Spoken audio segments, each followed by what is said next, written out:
Wires dangling low to the ground and damaged power poles leaning over their yard. It's a scary sight that one Port Charlotte couple had to stare at every day since Hurricane Ian, and they couldn't get anyone to clean it up. Wink News investigative reporter Peter Fleischer took action and explains what you can do if you're still dealing with an Ian-related mess. Mr. Beans and Rudy, two dachshund siblings, run around Cheryl Barnes' yard with authority. And they're not the only little ones that love to have fun on the 21,000 block of Circlewood Avenue in Port Charlotte. 2 doors down, there's 4 kids who love to play outside.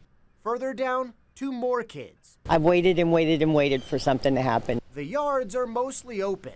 Plenty of space for animals and kids alike to enjoy. But all that activity gives Barnes stress and anxiety.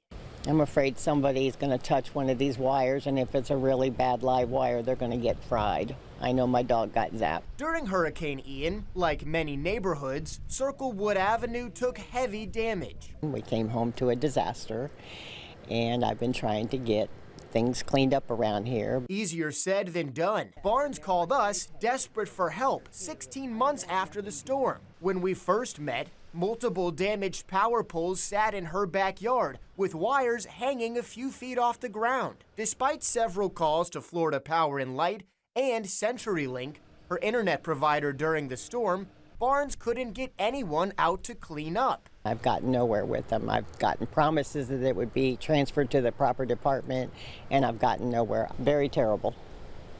Very disappointing. FPL's own website warns to stay away from downed power lines or other damaged electrical equipment. So neighbors wonder why it's taken this long, 16 months after Ian hit, to get this mess cleaned up. I reached out to FPL. They sent a crew the next day, but their team determined the gear belonged to CenturyLink. This should have been taken care of way before now. Finally, after another call and email to CenturyLink, Barnes saw action. CenturyLink confirmed the gear belonged to them and removed it the same day I reached out. For Barnes, it's a massive relief. It's a beautiful sight. We feel great. People of our age, it's very hard to do things on our own. I asked CenturyLink what took so long and how can other customers get faster action if they're dealing with potentially dangerous equipment. They responded but didn't address my questions directly. They did say it helps when customers give as much information as possible. Names, address, contact information, even pictures. FPL told me the same thing, noting the historic damage done during Ian. For Barnes, her yard finally feels like her own again. I am happy that it's completely done. Happy and safe. Reporting in Port Charlotte, investigative reporter Peter Fleischer, Wink News.